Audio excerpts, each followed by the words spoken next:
Guys, welcome back to the Electric Fantasy Football Podcast. I am your host, the Electric One, and I have two of my favorite human beings to talk sports with in the whole entire world, and they just happen to both be in our Fantasy Football League, and that is Mr. Larry Thomas and Tom Lemoine. How you guys doing? Doing pretty good, Eric. Doing good, man. Excited to be here and to talk some fantasy football, some sports, and some other stuff you may have lined up. How about you, Tom? Anytime, anytime I see all the entire NCAA Division One college football standings via helmet background, I'm jacked up to talk sports. I love it. Yeah, so last year I did a podcast every single week pretty much for the season. And this year I decided just to do like kind of important podcasts. I'm gonna have Doug and Chris on at the same time because that's always a really fun duo. And then I also really love doing Kenny and Steve Hicks. Yeah. They have a really good chemistry, and then I'll probably do Haynes and Skalski together. Yeah. So that's my plan. If it doesn't happen, I apologize. But I'm just winging this. I'm doing this because I'm gonna have fun with this. Yeah. So that's why I brought it back. But first, we have to talk about our fantasy football season. So I'm gonna throw on the screen for those listening or those watching our standings, but I'm just gonna say it out loud. Y'all ready for this?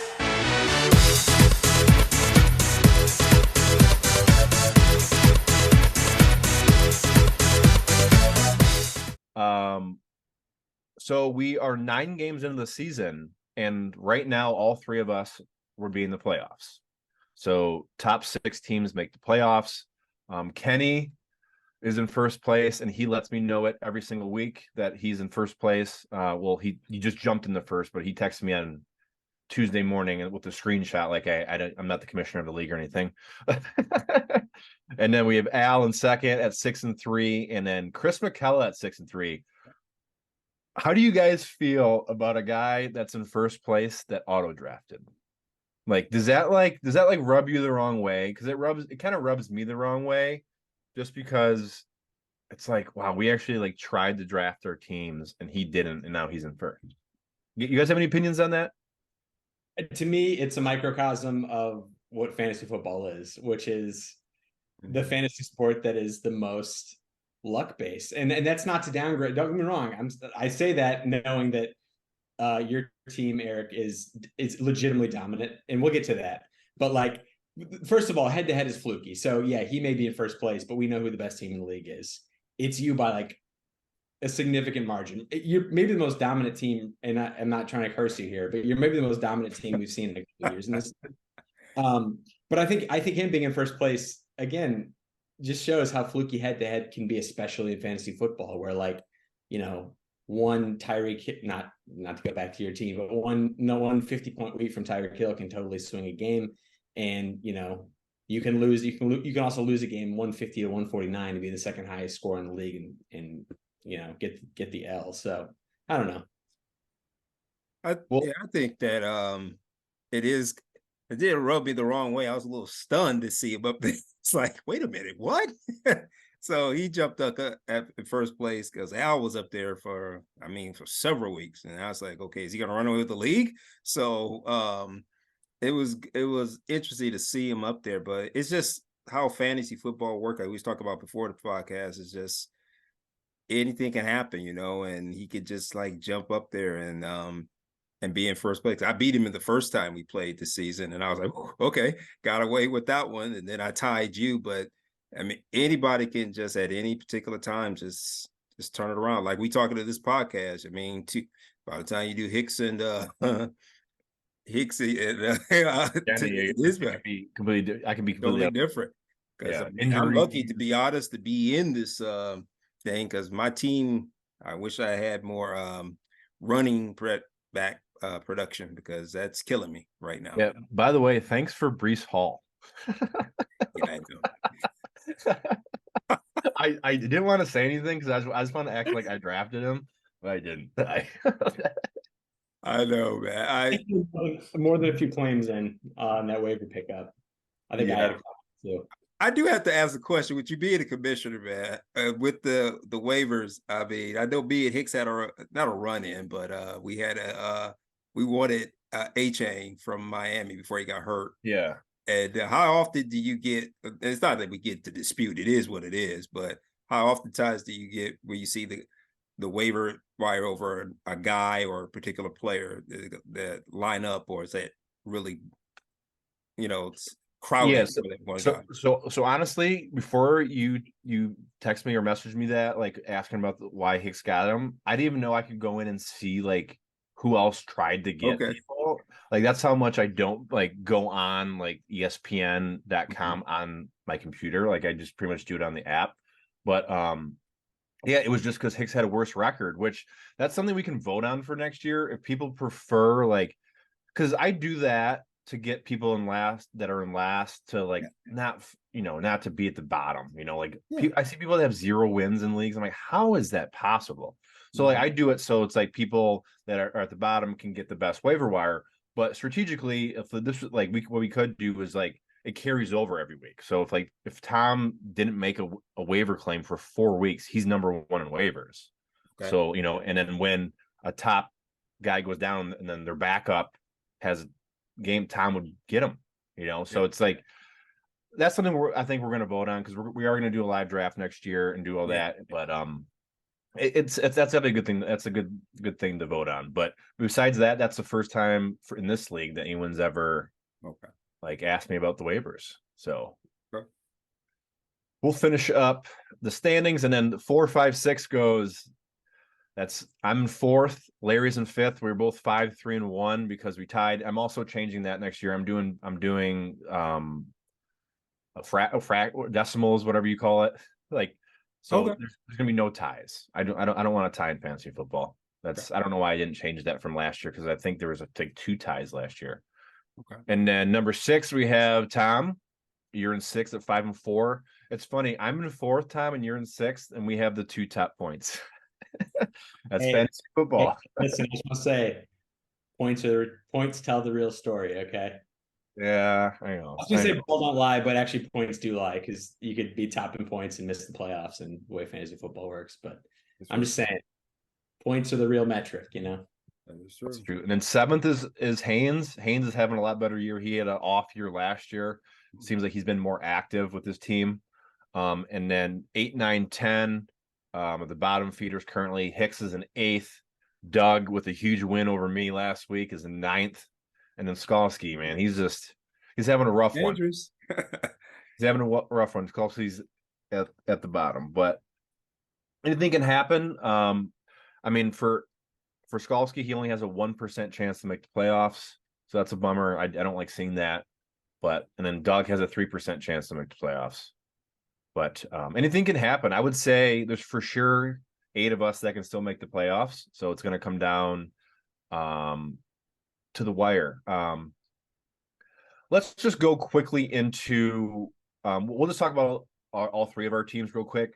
Give me Larry, we'll start with you. Give me a player on your roster that is exceeding your expectations and a player on your roster that like you have trouble like putting him in your lineup every week because you're like he's gonna perform eventually, right? Do you have anybody on there? Go ahead and answer that. Yeah, number 1, Brock Purdy to the last 2 weeks. He was on my roster and he was outperforming Joe Burrow. And I was kind of like, okay, we'll keep riding the hot streak with him. And he was getting 25, 26 points. And I was grateful for that until he laid an egg against Cleveland when he went on the road. But yeah, he surprisingly did well. But Joe Burrow seems to be coming back. So I had to put Purdy on the bench. But the other guy is Pollard. I'm just so frustrated with him. Yeah, man. I don't understand why Dallas doesn't give him the ball more. I don't understand why Dak, throws the ball as much as he does. I guess you just saw what Dak did against the Eagles. He literally had like pretty much a flawless game and they lost. Yes. So it's like even when he plays superb, they still lose. So it's like they got to get that running game going. And like they franchise tag Pollard. Yes. So if you have fantasy points, the last 5 weeks, 8 points, 7 points, 17. Then he had a bye. Then it was 6 and 9. Yes. So he's he's still averaging 13 points a game, but that's still under. Like he's projected 15 this week against the Giants. Giants have a good defense though. Yeah. Giants, they don't really allow a lot of points. But yeah, that was two good ones. That was two solid ones. What about you, Tom? What about your squad? So I think the player that exceeded expectations, even though he's a high draft choice, is AJ Brown. AJ Brown has been God, man, carried me in a couple leagues. I was high on AJ Brown. I like overcommitted or over invested in him, but it turned out to pay off because he has been not only dominant, but like consistently dominant. It hasn't been like a 30-point week and an 8-point week. It's been like a 25-point week, 25-point week, 25-point week. And you watch him against good defenses, even last week against Dallas. Doesn't matter. Like he catches the short stuff, he catches the over the top stuff, he catches the short little weird, goofy trick gadget plays that Sirianni loves to run. He does it all for them, and that is also being on a team that has other amazing receiving threats like a Devontae Smith, and until this past week like a Dallas Goedert. So he's been incredible for me, and he's the only reason I'm even I think alive in this league and in other leagues as well. Player who's I think come up short for me. Everyone's been like pretty solid on my team. I drafted Christian Watson for the Packers this year was supposed to be like a big breakout, receiver. Yeah. I drafted him decently high in this league.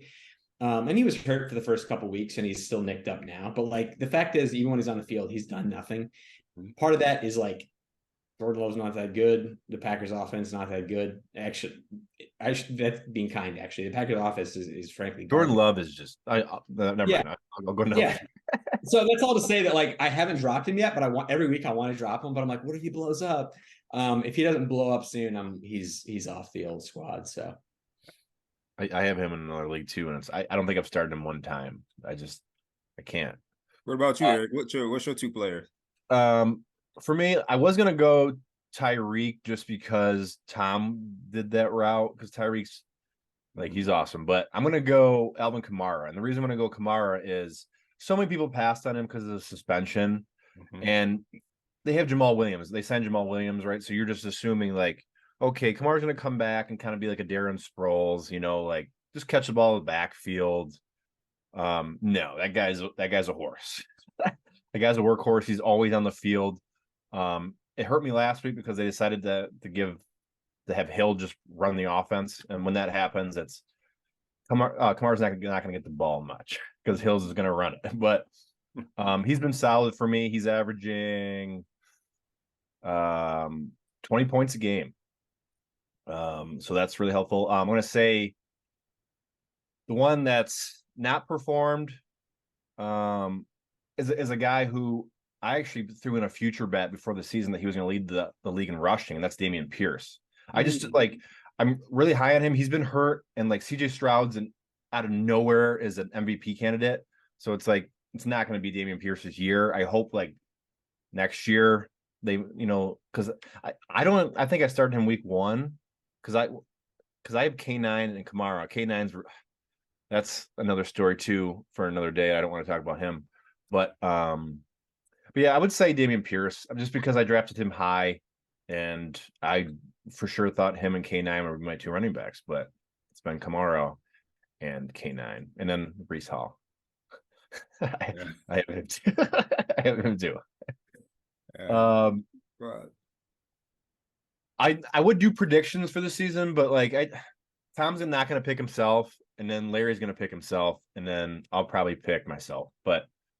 Okay, if we're not all picking, and I'm not just doing this to, butter you up here, but like your roster, when you hit, okay, your team is already good, right? But then you get Breece Hall off the waiver wire, and then he hits after that, and then Alvin Kamara becomes literally last week he was RB number 1 overall going into the week. Like when you add those two guys to your roster essentially mid-season on top of an already good roster, like. And you texted me this a couple of weeks ago, kind of just flexing. You're like your depth, like not only is your high end talent extremely high, but you're extremely deep as well. I mean, again, you're talking about James Conner coming back from off the IR, like another starting running back. So your running back core alone, you're talking about Kenneth Walker, Alvin Kamara, Breece Hall, Damian Pierce, and James Conner and Zach Moss. Okay, so a bunch of starting running backs plus like a A-B running back in Zach Moss, who's been really exceeded expectations this season, even with Jonathan Taylor coming back. Like it's hard for me to imagine, unless your team is like decimated by injuries, you're not there, at least in the championship game, Final Four at worst. So if I had to put my money on it, I'm putting it on your squad. I don't think I've ever won this league. What? Really? I remember year one when we were sitting in our desks all together in the back corner. It was me, Tom, Joe, and Rob. I remember I had Peyton Manning. That was like his amazing year with the Broncos, and the year before they won the Super Bowl.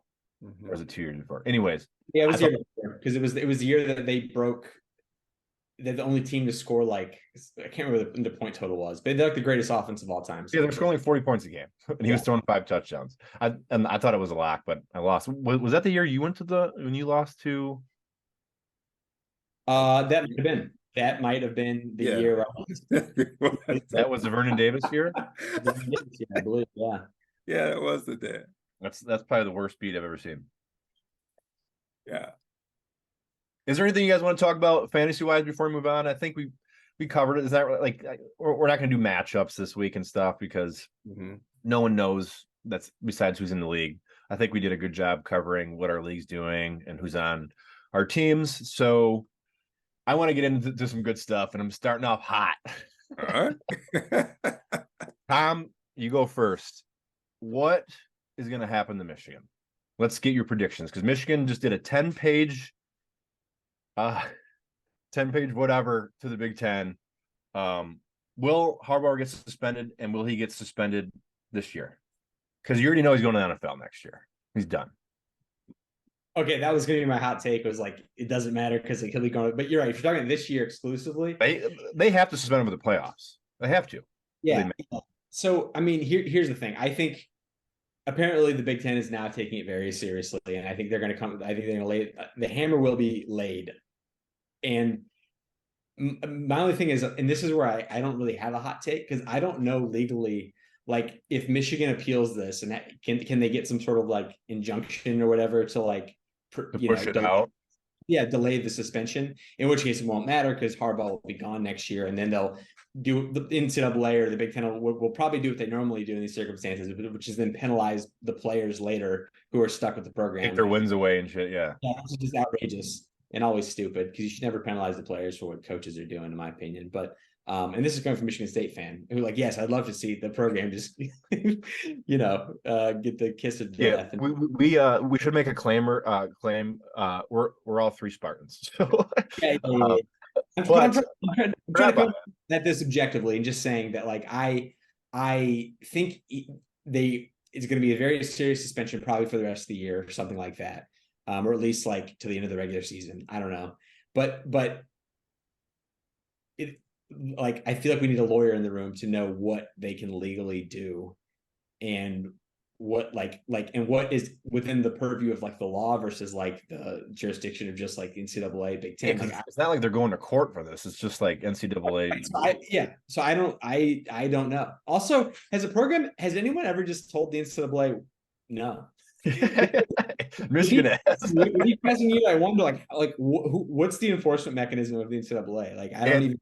And I think it's so funny because I have a lot of friends that are Michigan fans, and they're like, now they're screwing us in the rankings. I go, dude, they're not dropping you to 3 because you guys are stealing signs. Like, that's they're dropping you to 3 because you haven't played anybody. Yeah. That's exactly your best opponent this year has been Rutgers. Like, no, the best win is UNLV. Yeah, that's what it was. Yeah. Best win is UNLV, man. I will let Larry go, but I want to jump in on what Tom said. You said, like, you don't really know. I think the reason why it's gonna happen, it's gonna be a suspension, is because he already has that other thing going on with the scouting during COVID. So that's like he has like 2 things he has something that hasn't been settled yet. And now he has this on top of it, which is so much more serious. So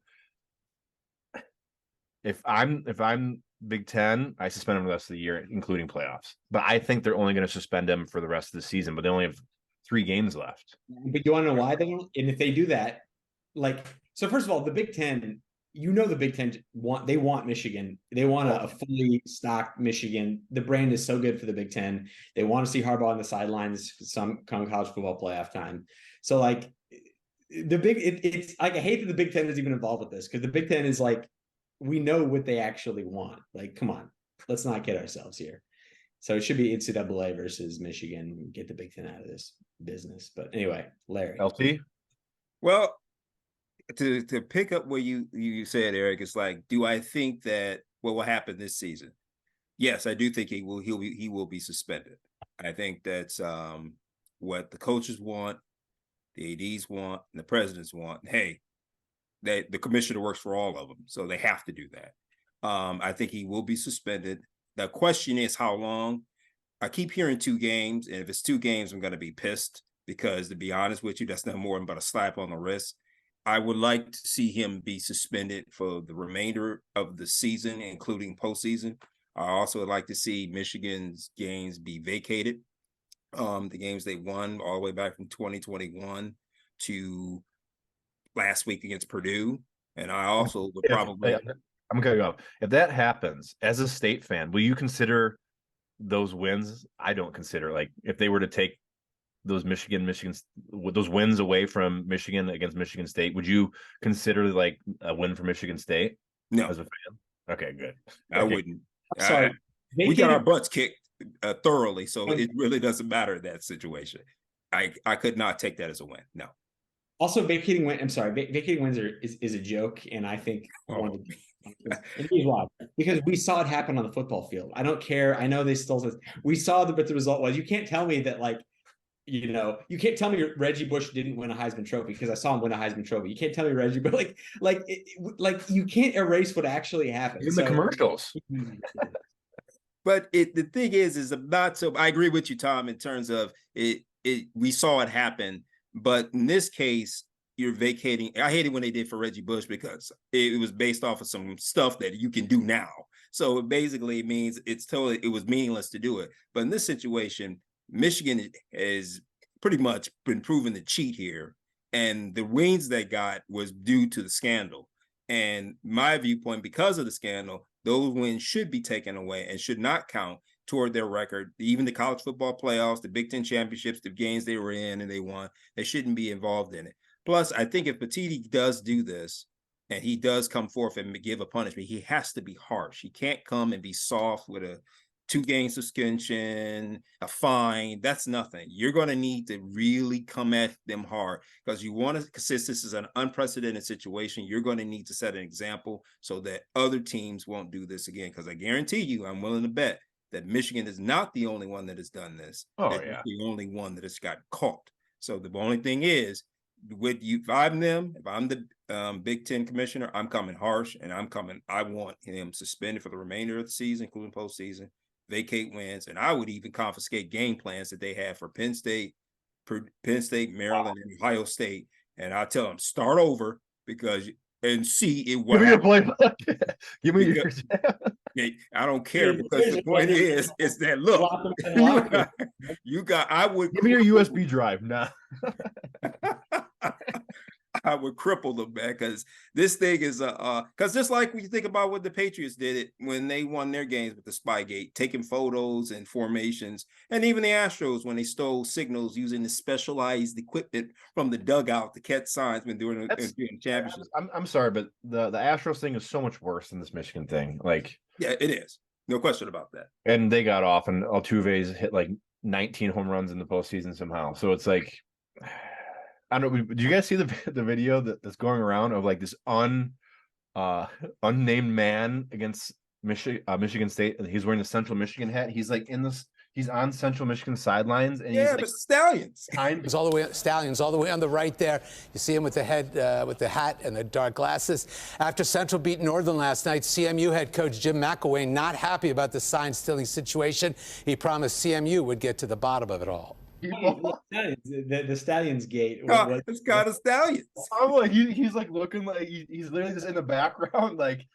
And it's him because he's trying to hide so people. And here's the thing, Eric. Wearing a Central Michigan hat.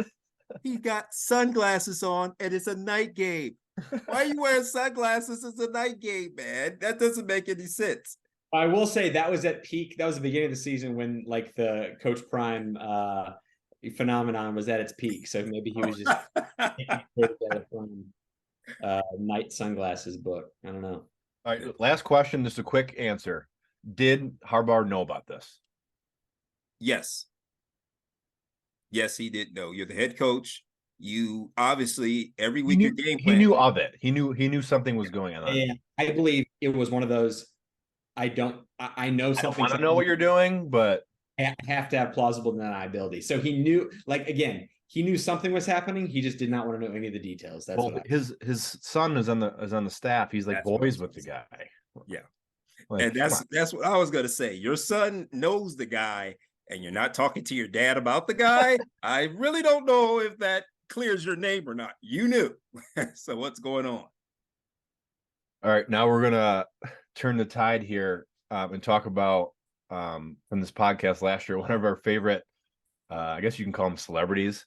True or false, Larry? Urban Meyer will be the next coach of Michigan State University football. False. Tom.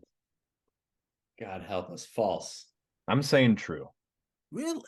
I think Ishba's going to throw so much damn money at him.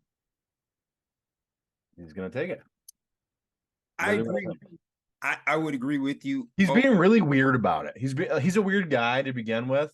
He's a very shady guy, but like he's saying he has no interest in coaching again. Then why is he having 2 interviews? Like, because he wants to hear if they're going to give him $100 million, right?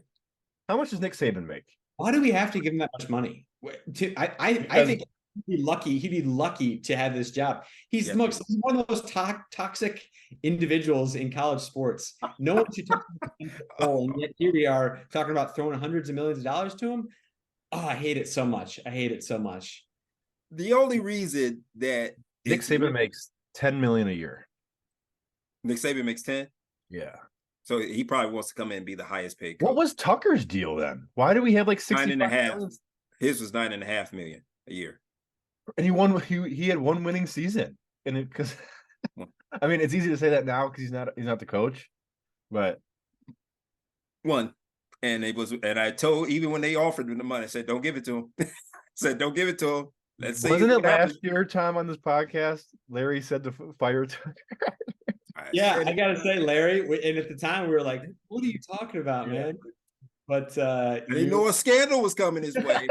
But I wanted him gone because we had with the knowledge we had at the time. I still disagree with you with the knowledge we had at the time, but now in retrospect, you're absolutely right. Tom, the man could not pick a kicker, and it was week 8 in the season. That coach needs to be fired. Hey, I mean, Tuck was coming. Oh, that's the joke I'm gonna make. All right, let's get it. That's it. So you guys both say no, I say yes. Who would you guys want? Like realistic. Top of your head, give me a guy. Honestly, I like Kansas Matt Campbell. Matt Campbell from Iowa State, and he's a guy as a program builder. He's done a great job with building a good culture there at Iowa State. He already understands kind of the little brother complex, so to speak, with being in the same state with Iowa.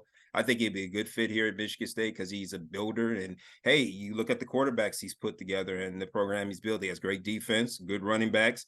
You need a guy that's a coach. I don't want to take a flyer on a guy like Elko or Stewart, Stewart would be great from Oregon State, but Stewart is just all the way.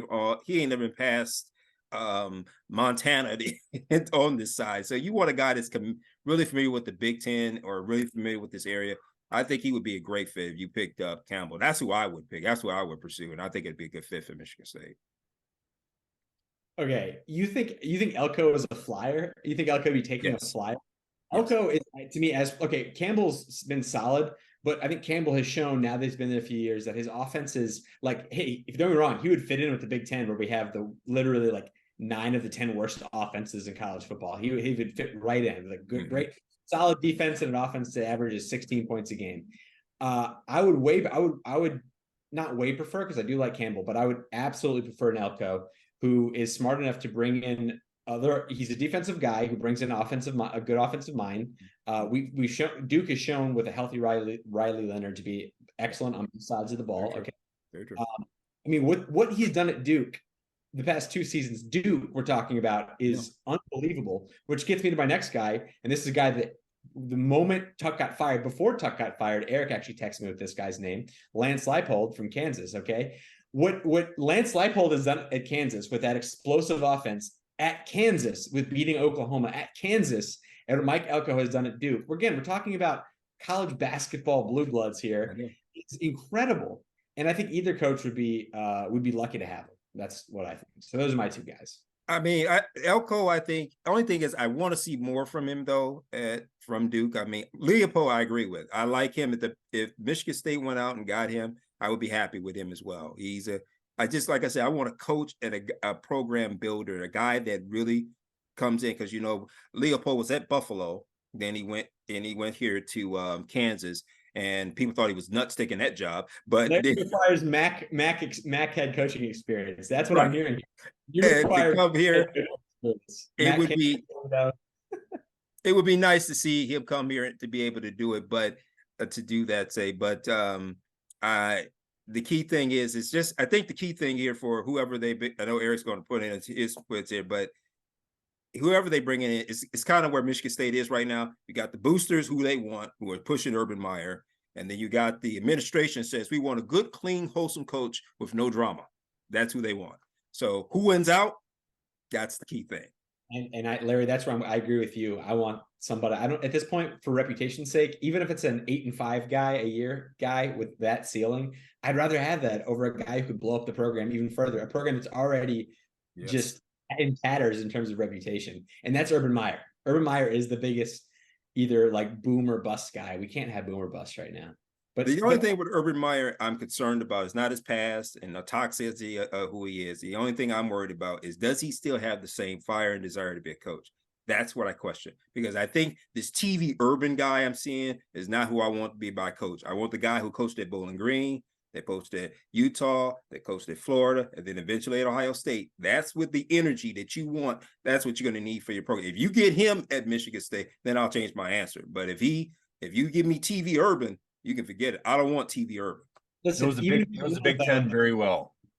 Eric, can you cut? You know how you like sometimes plug in videos in the podcast when we're referencing stuff. I want you to interject. I want you to splice in the video of Urban Meyer when he's doing the Big Ten interview, when he's yelling to the guy across the room who's like ripping a ball. If not, and you're a senior and get ready for the NFL, you got to do that too. So, we live under the world of P plus R equals O. That means you can't control events in your life. You can control how you respond.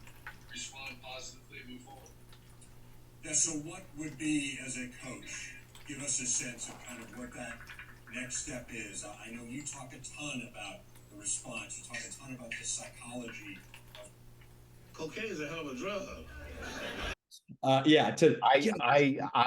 put that in the last year. You did. I forgot. He's not like that yacht. He's like, go away. I'll never forget that. To me, that's Urban Meyer in a nutshell. The guy is, which again, hey, have a good time. That's fine, but not for my head football coach. For me, I'm going Leopold, and then I'm not saying I want this guy, but I can see it happening. I've read that a lot of Michigan State fans don't want this. It's Narduzzi. He's under contract till 2030 with Pittsburgh. I just looked that up. He got an extension last year, and he's in the news recently for throwing his players under the bus, which I think I don't think he really did that. I think he was just mad at the outcome of the game. But I can see them giving him an interview. Yeah. If D'Antoni's around, like having any influence on this hire, I could see it. That I guess that would be like a safe hire, kind of just like a guy that knows Michigan State. But I agree with you, Eric. I think they will definitely he will be interviewed. He will get the benefit of the doubt. And I mean, to be honest, when Narduzzi took the Pitt job, I thought he was nuts, but because it's Pitt. I mean, Pitt is not a Mark May, wherever you are, you're not, it's not happening. They're not the same power they were. But I think that he would be a safe pick, but I think if anything, he will probably stay at Pittsburgh, because he just says, I started here, I'll just finish here. And see how far it goes. But we can go from there. But here's the thing, though, and I hope, and I know you move on to your next subject, is that next year you could, for the first time, I think in history, Michigan State will have a new coach, and Michigan will probably have a new head coach. I don't think that's the first time ever in both programs' histories had a new coach at the beginning. So that kind of starts a new era. It'll be very interesting when it happens. I definitely wouldn't mind it. Quite come to fruition yet, but that's a good. I'm gonna keep that in my noggin. I'm gonna drop that fact on somebody next year. Yeah, I think that's the first time. So it'd be interesting. Change the whole thing big time. All right, we're going to move on to the real team in Detroit, and that is our Detroit Lions. I found like a fun article where they gave their MVPs so far for the Lions, and I want to see if you guys agree. All right. That's the game. Bridgewater takes a knee.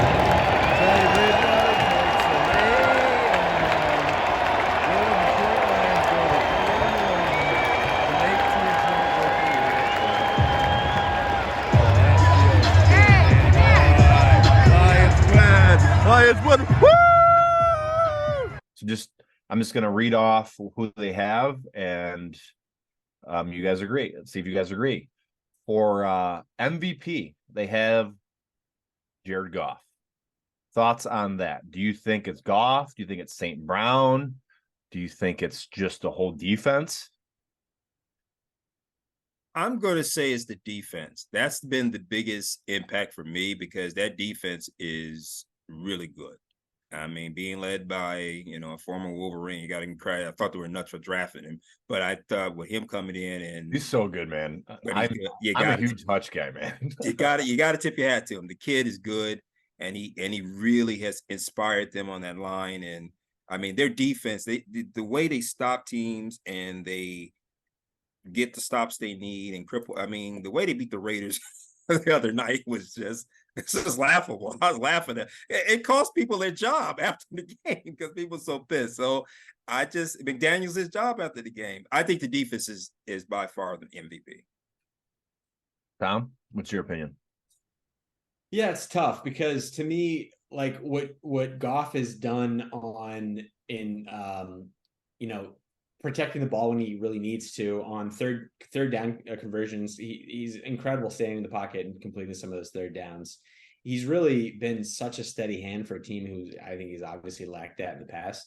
But to your point, I feel like what we're seeing out of this defensive front seven, although the linebackers, there's some issues with like defending the play action pass as we saw a couple weeks ago, but like Ali McNeil in the middle, you've seen guys who like some names emerge as becoming like not just good players, but like elite at their position in the NFL that we didn't necessarily see coming. Obviously, we knew Hutchinson was going to be great, but I think that front seven is really starting to emerge as something like pretty scary. And when you have that combined with a good quarterback, a great backfield, and like an elite receiver, like now you're looking at, for the first time, I feel like since I've been watching NFL football, like a Lions team who not only could make the playoffs, but could like win playoff games, And the key thing too, Eric, I know you got to cover your MVP, is that you can watch the announcers when they used to talk about the Lions, they used to dismiss them, but now it's like, oh, we love the Lions.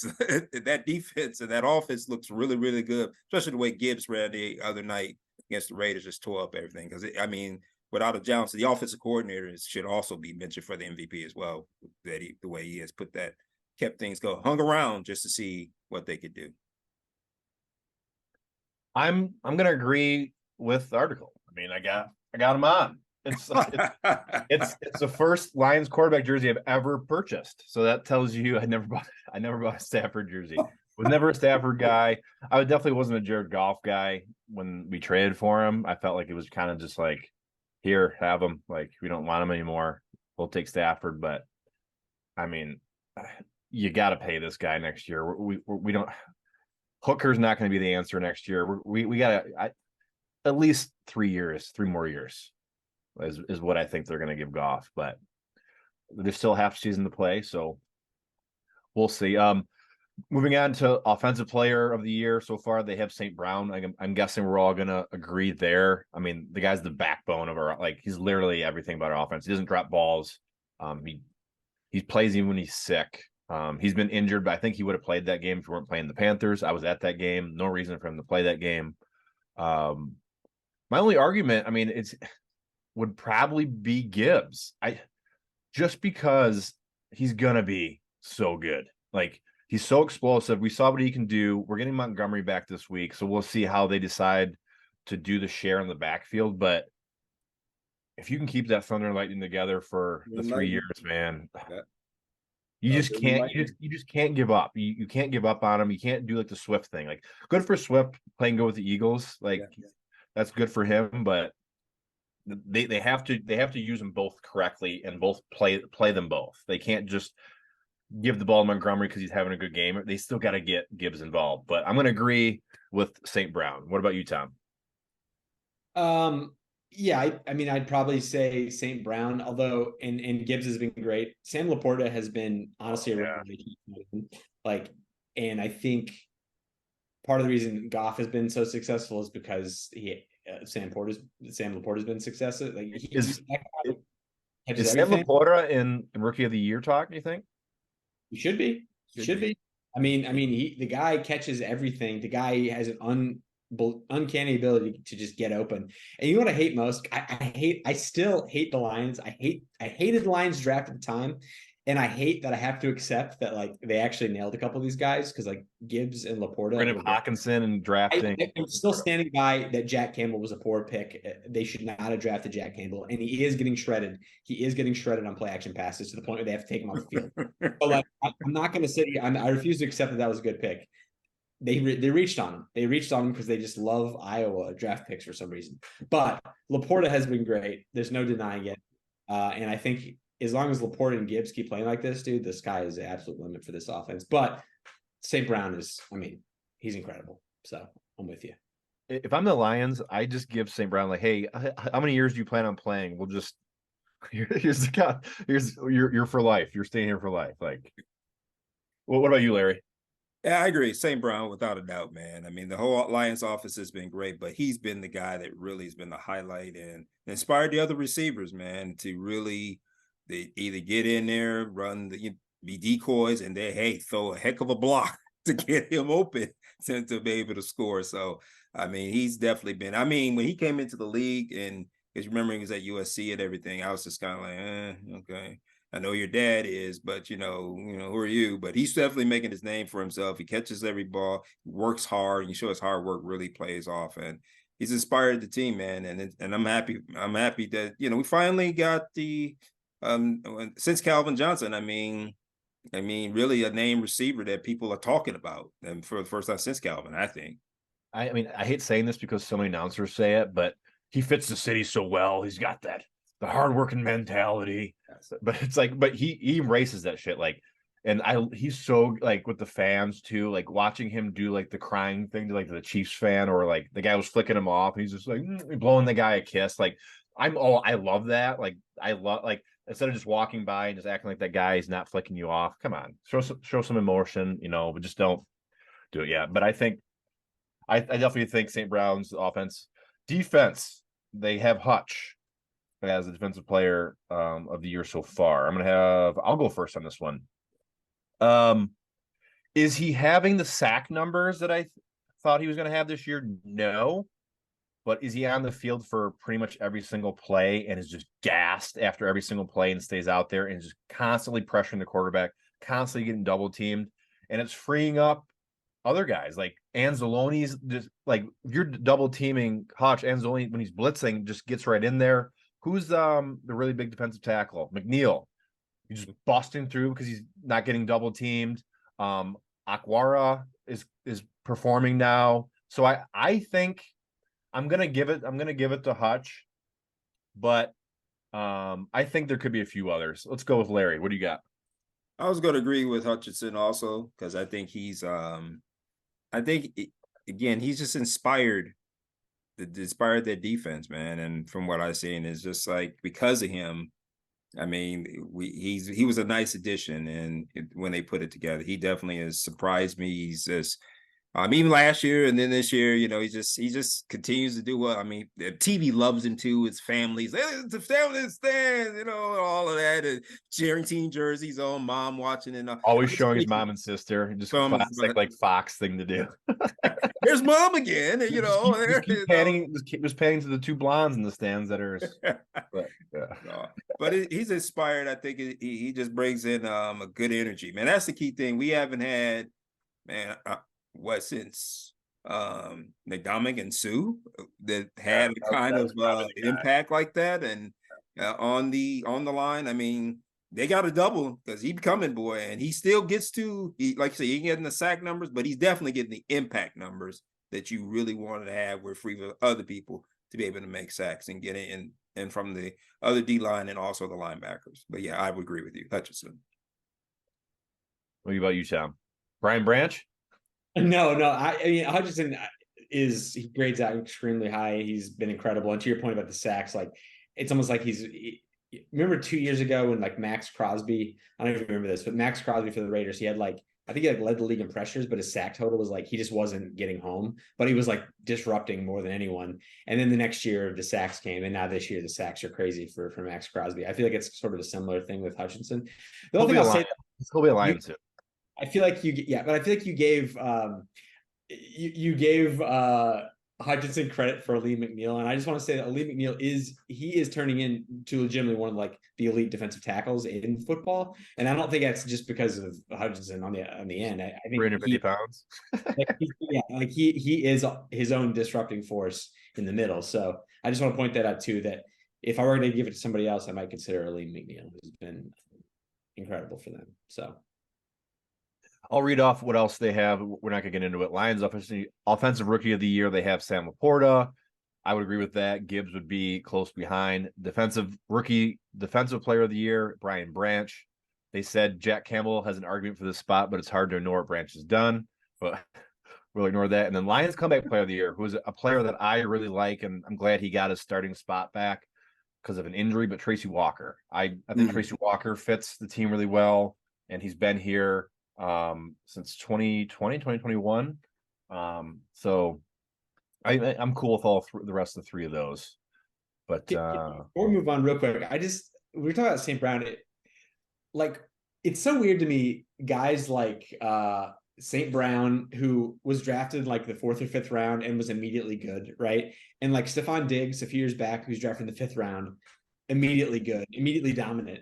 It's how do it's not just that they slipped through the cracks and they developed into good receivers. They were immediately good receivers. And it's how for all the scouting we do, how do we miss on guys like this who fall that far when they're just elite receivers? It is so strange to me. I know with St. Brown, he didn't get much. He was at a weird period at USC and he didn't maybe get the looks that he should have, but it's just incredible to me that in the world of just advanced scouting and nonstop, examining every aspect of a player, that we can miss on these guys. It's just also the over thing of the combine. I think people get too much caught up in the numbers, the 4.2, the 4.1, and the 4. None of that matters. It's the hard work you do on the field. I mean, and you catch the ball, and it's what you do in practice. That's what gets you on the field. I mean, if we're running a track meet, okay, we can talk about that. But the players you mentioned, Stephon Diggs was awesome, and so is St. Brown, and they just do great, man. It's just you don't want to. Sometimes scouting can be too much over scouting, can really hurt you. I mean, you get into just reading into any combine numbers. I believe that's one of the reasons people miss out. The Lions used to have that problem with our scouting department. That we really we drafted a lot of duds over the years when we did that. A lot of. Yeah, and a lot of tight ends. Eric Ebron. That was for you, Doug. You're watching this. All right, the last segment we're going to do is what I texted you guys separately last week and told you I think it'd be fun to do a top 5. I'm a big top 5 guy, and we're going to do top 5 most memorable sports moments for you. Not for you. It doesn't have to be Detroit. It doesn't have to be Michigan, nothing like that. Just what stayed with you the longest. I'm really excited to hear this because Larry, you've got a few years on us. So you have stuff that like you've been around for more stuff. So I'm so excited to see you. And if I was to ask my dad this question, he'd give me 5 different ones than I'm gonna give, so it's cool. If you guys don't mind, I want to go first. Yeah, absolutely. Right. The host goes first. Yeah. All right. Number 5 for me. This you write them down. Yeah. Number 5 for me. This will never leave my brain. I'm not a hockey guy, but watching the 1997 Red Wings versus the Colorado Avalanche and watching Mike Vernon and Patrick Waugh go to blows and just watch Claude Lemieux and Darren McCarty go at it, like just watching, like as a kid, like throwing the octopuses on the ice, and it was just like I want Stanley, and it was just like even like driving, even gas stations had like the tents up of selling like the Red Wings jerseys, like. The 97 playoffs, NHL playoffs for me will live on forever in my brain. I couldn't tell you any other NHL playoffs that happened, but the 97 Avalanche Red Wings rivalry will never go out of my brain. 4, which might surprise some people, it's from 2019 when Michigan State beat Duke. Like Cassius Winston and he's still on the team. What's his name? Hall, was that what the no, who hit the 3 late? Who's a big guy? Come on. Hit the 3 late. Because they won by 1. And that was to go to the Final Four. Wasn't it? I think it was Kenny Goings. Yeah, he's going. Goings, yeah. Kenny Goings. I was thinking of Hall, which he had a terrible. I don't want to. I was like, Xavier Tillman didn't shoot a 3. No. Yeah, it was Kenny Goings. He went 2 for 8 from 3 that game. So that was a huge shot to make. Cassius had 20 and 10 assists. Tillman had 19 and 9. But that one for me, it was just like watching Michigan State beat Duke and Cassius Winston. Like I'm a huge Cassius Winston fan. I just want to say I like kind of, I was putting together my top 5. I kind of forgot about that. That was also one of my favorite moments of all time. That Duke team was not just like a good team. That team was like Zion here, yeah. Probably the best team. Zion Williams was a generational, one of the greatest college basketball players you've ever seen. Barrett. Like that was I think the best team in college basketball of the year. And for us, like we beat them. It was like a heavyweight matchup and we won. And it was so like, it was weirdly unexpected. I don't know. That was a great moment. Number 3 for me is Pistons Pacers Tayshaun's block. Hamilton trying to get free of Miller on the baseline. Gave it right back to Wallace. O'Neal blocked it. 4 on the shot clock. I don't know if Billups knows that. He lost the handle. Tinsley, Reggie Miller. And it's blocked again. Oh, what a block. How did Prince get there? What a block. I didn't think it was any way possible for him to get this shot. In the open court, looked like an easy layup for a tie, and Tayshaun Prince came out of nowhere. It was a good block. I got to tell you, live, I thought it might be goaltending, but I think that is one of the most amazing blocks that I have ever seen. Watching that live, I thought the game was over. Like, Rashid guaranteed that game, and you had to win that game. You had to win that game. And I watched that back recently. When you watch when Reggie Miller touches that ball and where Tayshaun Prince is at, it is unbelievable that not only one that he actually blocked it and didn't goaltend it, that he kept it in bounds. That's what I remember as a player. It's like you're a good shot blocker if you can block a shot and keep it in bounds, because it gives your instead of the team holds on to the ball and passes it in, you have possession of the ball now. So that the Tayshaun Prince and Reggie asking for a goaltend, and everyone's like, that's not goaltending. So it was like, man, that was just, I have goosebumps thinking about that play. And I had a Tayshaun Prince jersey. He was my favorite player back then. Number 2 and number 1 were so hard. They're so hard. You guys might have this. I'm going to go number 2, Maglio hitting the home run against the A's. The 1-0, swinging a fly ball, left field is deep. It's way back! The Tigers are going to the World Series! 3-run walk-off home to send us to the World Series.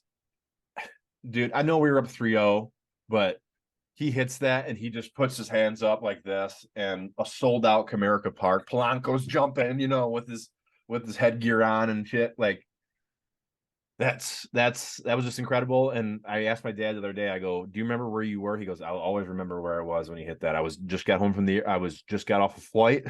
Your mom was picking me up from the airport, so it was just like."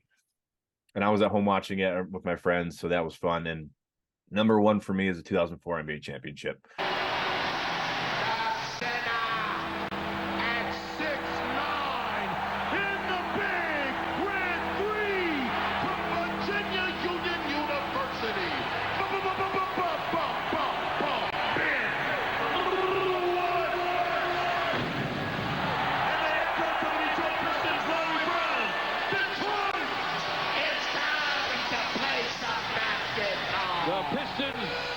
Beating the Lakers, the unstoppable Lakers with Kobe, Shaq, Karl Malone, Gary Payton. That was it for me, man. I was in 8th grade. So that was okay. That was me and Joe Regalo. We watched every game together that year, over at his house. So that was it for me. I have all 5 of their jerseys 10 feet away from me in my closet, and they should all be in the Hall of Fame. But I just want to say that one that didn't make my list, but was going to make my list, was from that team. I don't know if you remember this, but I think it might have been Eastern Conference Finals. I think it was the Nets, or maybe it was the semifinals.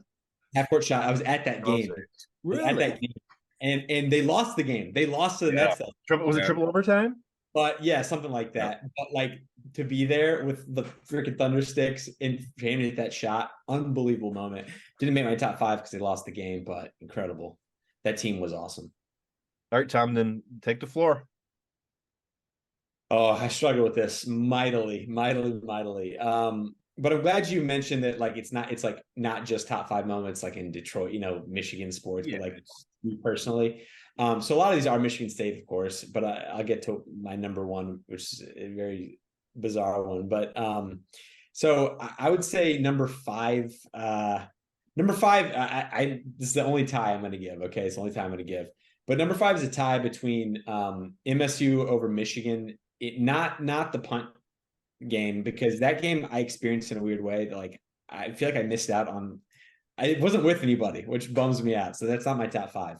The botch punt. But 2021, a couple years ago, I was there. I can't believe I left that out of my top 5. You were there and you left that off? Come on, dude. I haven't sent you videos of my I got into it with the Michigan. I remember. No, I remember that. I remember you were there. The fact that that wasn't in your top 5 and you were there. I was thinking of my top 5 when I was texting you guys like what we're gonna do, and I was like, that's for sure in there. And I didn't when I wrote it down yesterday. I just a very good one. Very good. Like the way we got dominated so badly in the first half. If honestly, if that call doesn't go, that Hutchinson sack fumble doesn't go our way, we lose the game. And just the way Kenneth Walker took over in the second half, chills down the spine. Here's the give. Walker! Kenneth Walker! Touchdown! Smarty! Hello, New York! I'll see you in a minute! Rest assured, I'm going to be there! 36! 33! That's tied, just for the sake of fitting everything in, that's tied with 2013 Big Ten championship. Again, a game where the Papa John's, Urban Meyer Papa John's after the game.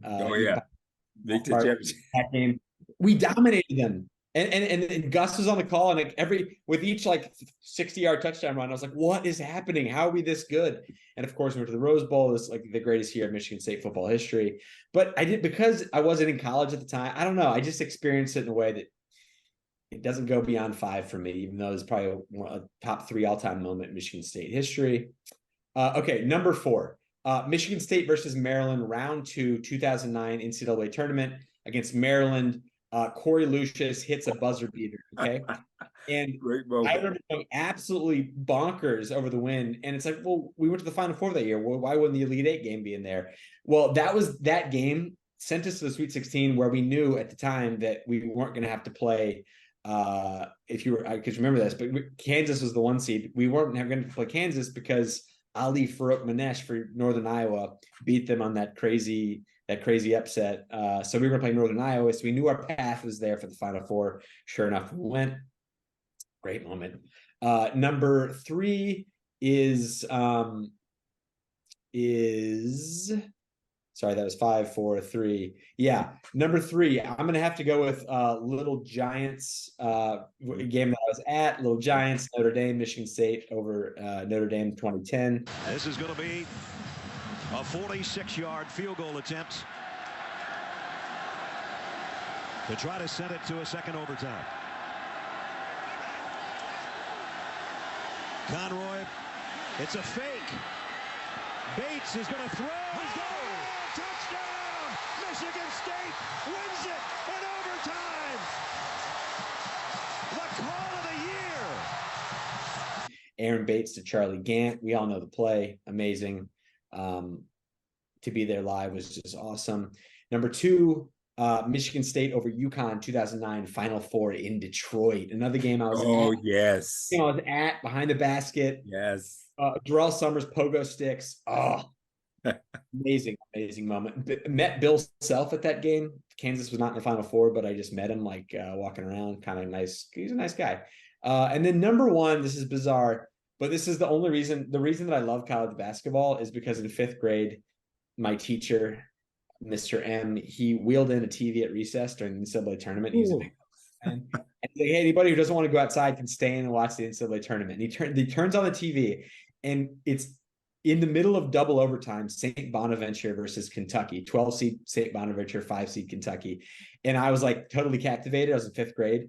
And I remember it as being like the moment that like, I was like, I love this. I love this more than anything. And I've been obsessed with college basketball ever since because of that exact moment.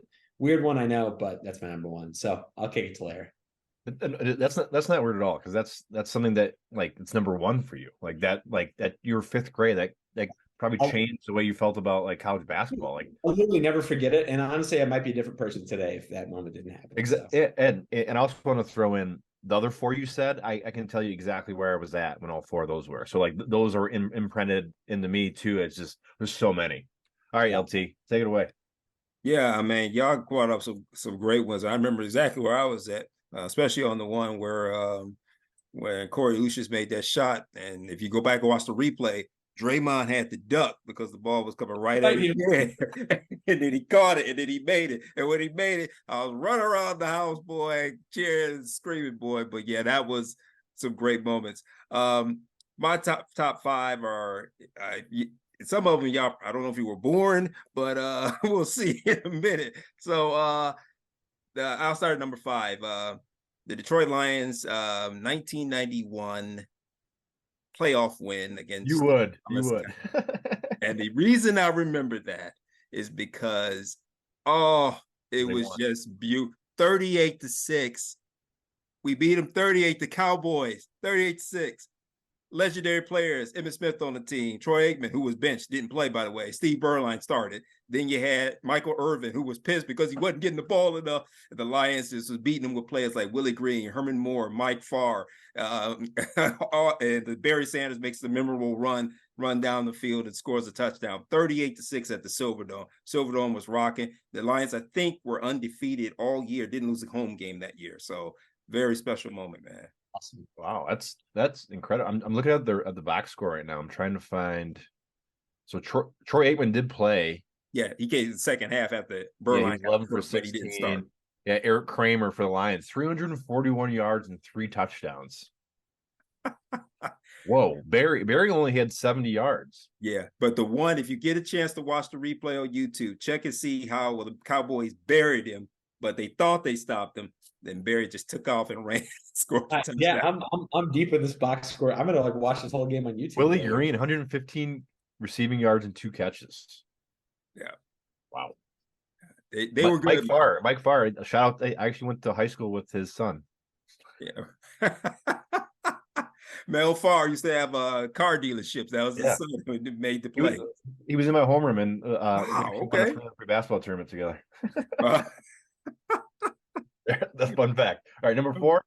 Number 4 is Jordan over Craig Elo to beat the Cleveland Cavaliers. Now, I'm not the biggest Chicago Bulls fan. I had a motive. The only reason I wanted this way because that year in 1989, the Pistons had the biggest problem beating the Cleveland Cavaliers with Mark Price, Brad Daugherty, Hot Rod Williams, Mike Sanders. And I knew that, and they were our next opponent in the next round. So I kind of wanted the Bulls to beat Cleveland, so we wouldn't have to play Cleveland. We could beat the Bulls, and I wanted them to do it, and the Bulls won. And it did. If you watch the play where Jordan comes out from the sideline, catches the ball, hangs in the air, and hits the game-winning shots and beats Cleveland, and Doug Collins jumps up and falls down and get up and run over and hug him and wins the game. Because I was excited and happy because we had a huge problem that season with Cleveland. And Mark Price and his darn 92.35 free throw percentage. We couldn't never. Mark Price is killing us every year. And Isaiah had a huge problem with him, but that was one of my moments there. Real quick, you know what I always wondered about that play? Was the only camera angle they ever had the one behind the basket? Yes. The one to the opposite end of the court? Because you watch him take the shot and he like. They had 2 camera angles. One from the back. I've never seen another camera angle besides the that one from the back, which you've seen. Then the one where the CBS, because it was on CBS, they actually had it coming in when he threw in the ball. And it's coming like toward me this way. Yeah. Okay. That's how I knew he hung in the air, switched his hands, and then threw it back up. Didn't even know it existed. He looks. He gives to Jordan. Jordan to the circle, puts the shot in the air. Good! The game's over, and the Bulls have won. And it's on there. You have to. I'm gonna see if I can find it, and I'll send it to you because that was that's how I knew he switched it when he was in there, and then Elo went down and he messed up. He knew he lost, and I was just so happy, man. That was an incredible because it helped launch the Pistons to that great run they had. Number 3, I had to throw it in there. The trouble with the snap. Out. Whoa, he has trouble with the snap, and the ball is free. It's picked up by Michigan State's Jalen Watts Jackson, and he scores on the last play of the game. Unbelievable.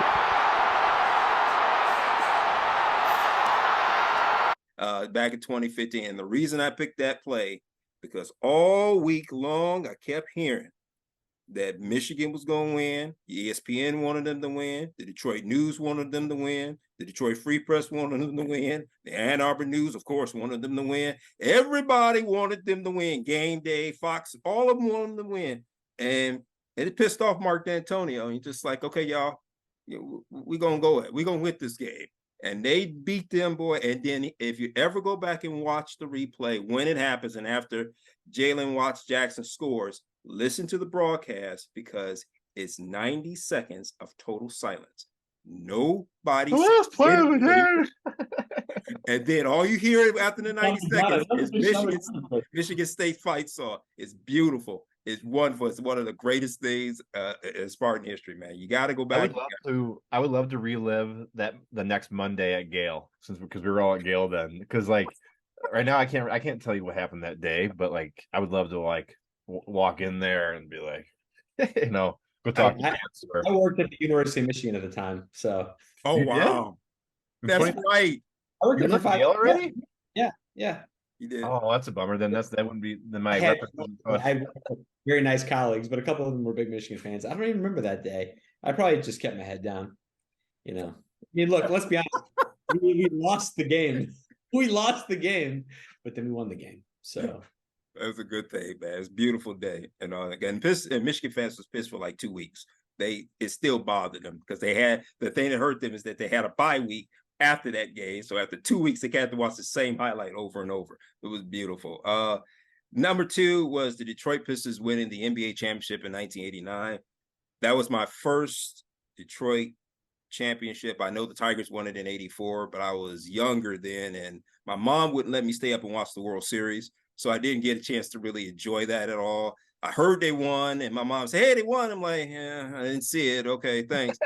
but the Pistons winning in '89, I really got the chance to enjoy it because you saw the climb to win that championship. Man, it just meant so much to the city, and seeing everybody at downtown a sea of nothing but red and blue and the bad boy chant. It was just great, man. That was just one of the greatest ones. And number one is the 2000 Michigan State National Championship when we won in college basketball. And the one I love about that is because I was, of course, they won in '79, but again, I was a little boy when they won with Magic. And when they won it in 2000, it was so great because the next day I got up and went to work, and then a sea of green just came to work that day, boy. People wearing their flags, people wearing their green jackets. It's supposed to be business casual. I didn't know we had so much green business casual in the world. So many people came and worked with green, oh boy, and feeling really good. And Michigan fans that were there, they had to squirm and just go hide in their quarters because it was just a great feeling, man. And it was a good time, man. Really good time to see that to win that national championship. So that's my top 5. You guys know what's really cool about these top 5s? We had 0 repeats, right? Or did you say the punt, Tom? Did you say that as one of yours? No, we had 0 repeats, but what I like is that my number one, which is St. Bonaventure, Kentucky, is in the same tournament, exists in the same tournament as Michigan State winning that year. Oh, and, yeah, 2000, yeah. And I went into fall in love with Michigan after, as my teacher kept watching games throughout the next week, okay. And then the Michigan State guy. But the funny thing is, like, Michigan State was in the same region as that Kentucky game. Kentucky actually lost before they could play Michigan State. Mm-hmm. Yeah, so different number ones. But yeah, that 2000 national title run, oh my God, incredible. I mean, quick question for on it is, like, can you name the team that was what was the player who actually went down that was supposed, if he hadn't went down, they said that they probably would have got the number 1 seed in the tournament? Kentucky? Mm-mm. Wait, you're saying for Michigan, a different player, not a Michigan different State player. Oh, let me phrase it differently. Oh. Who was the player that went down? His team was like number 1 in the country. He went down. Hang on. I know who this is. It's Kenyon Martin. Yeah. Yes. I knew it. Wow, what a poll. Kenyon Martin, because he was with Cincinnati, and people say, hey, if he didn't get hurt, he was going. They would have had that same spot. But hey, I'm sorry, Kenyon. Sorry you got hurt, but we'll take our championship and be very happy. I'd be very pleased with that. So live all the day for me, man. Those are awesome top 5s. I'll say my honorable mention, since I said all Detroit stuff, is when Aaron Boone hit that home run off Tim Wakefield.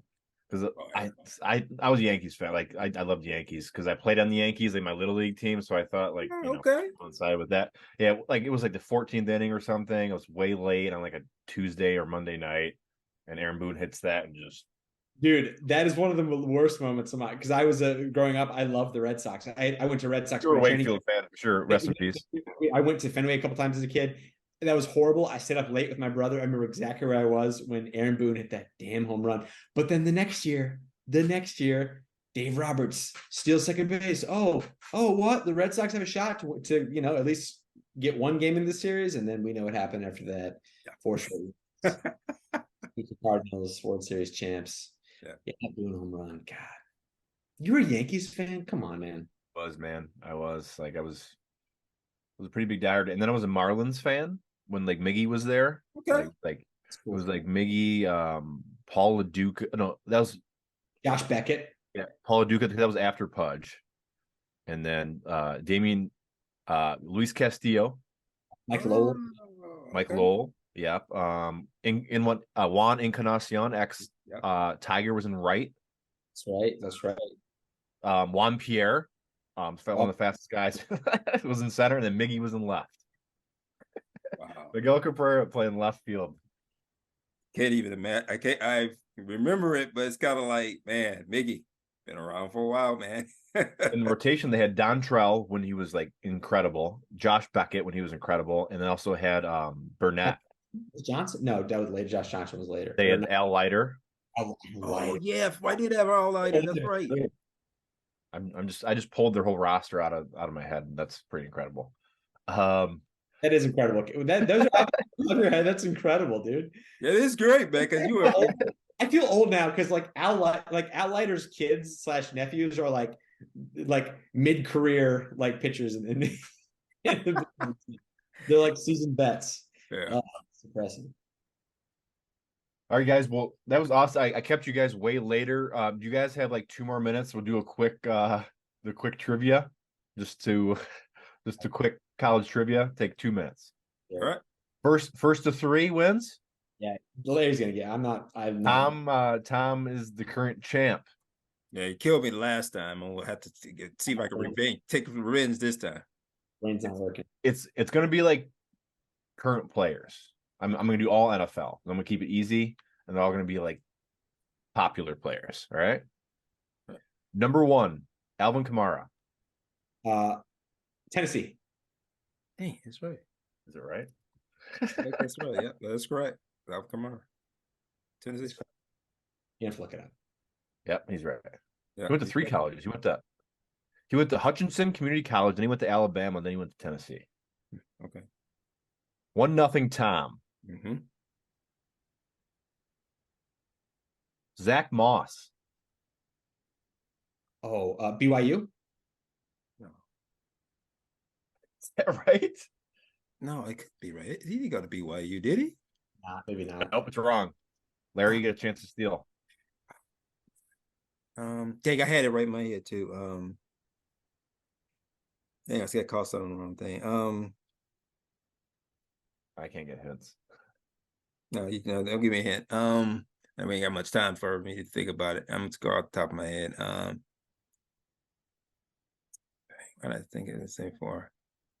Drafted in the 3rd round by the Bills in 2020. Dang. Indiana. Utah. Yeah, I knew it. I knew he was like a Utah-ish guy, but I think I mixed up Jamal Williams. That's who you were thinking of. But yeah, dang. All right. So still 1-0 Tom. 1-0 Tom. All right. KJ Osborne. Oh my gosh, this is tough. Minnesota Vikings. He has a concussion currently.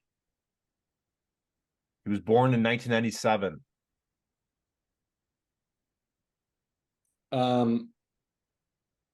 Man, wow. Out there. He technically went to 2 colleges, but this is the one he got drafted out of. No, I actually don't know this. I'm gonna go Maryland.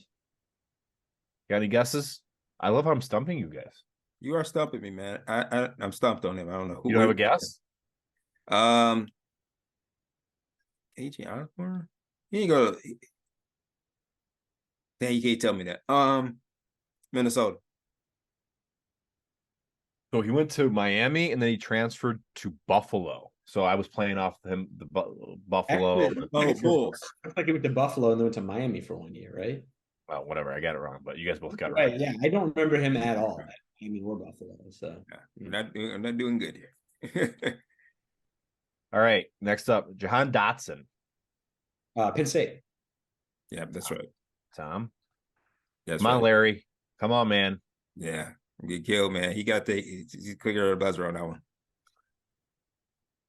Let's search. Let's do Gus Edwards.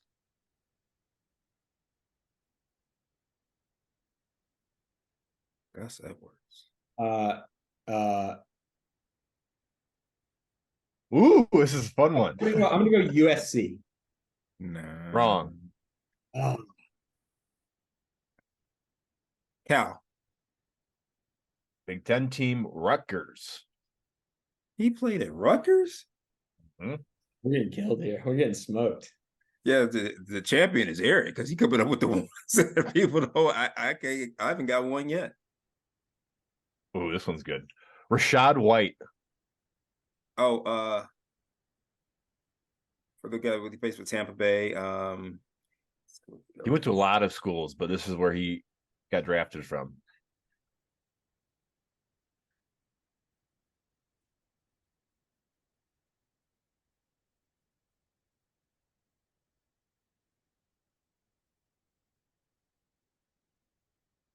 Cincinnati.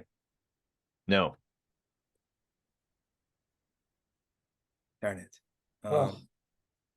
This is gonna kill me. This is gonna kill me. I'm gonna say it feels like a East Carolina UCF situation. UCF. I don't know. Arizona State. Whoa, way off. All the other side of the country. Other side of the country. Next up, David Njoku. Miami. Tom wins. Did you say, who did you say? David. Tom's right. David Njoku, the tight end. Oh, the tight end for the Rams? Yeah. Okay. Or he's tight end for the Browns. I thought you said Noku. You said Noku? Am I saying it wrong? Nachu? Njoku, right? Njoku. Njoku or Noku? I'm sorry. David Njoku. Oh, okay. You want me to do another one? Good game. All right. Well, T. Higgins. Clemson. Clean sweep. Yeah, for the young man from Chicago, Illinois. Look at that. I don't feel good. I got to brush up my running backs. That's what I got to. I don't know you my gotta running brush up on all of them, man. Yeah, I didn't even. You stumped me big time on all of them, man. Congratulations, man. Good call. I was just going to people's fantasy teams and just pick it players. Yeah. Cool. Okay. All right, we'll get a rematch on it the next time. Yeah. Do that one, man. Well, cool, guys. Thank you so much for joining. We went a little bit longer than I was expecting, but when you put us three in a room together, it's going to happen. Oh yeah. So I just want to say thank you guys for doing this. Maybe we'll have you guys on when playoff time comes. We'll just talk some more football. I wish you guys the best of luck in the rest of the fantasy season. And you too. A few weeks left before we get to playoffs. And any last words? Last words are just this is great, and that we do need to do this again soon because we didn't even get into who Larry wants fired prematurely yet. Which Larry's always ready to just put people on the. He wants Izzo out after losing. Yeah, exactly. Losing to his nephew, man. How you lose to your nephew, man? LT wants fired. That's what I want to know. So that's for another podcast, perhaps. Yeah, we'll wait for the next pod. I got a list, but yeah, we'll wait till the next pod. Yeah, but yeah, this is fun, man. I enjoy every time you pull these together, man. It's always great to get on with you guys, talk sports. I miss them days again where we used to go back in the corner and talk sports, and the tour be looking up at us and be like, "Is your work done?" Yes, the work is done. And she look at our views and be like, "Well, yeah, carry on." Yes, you guys' work's done. So yeah, this is fun, man. A lot of fun.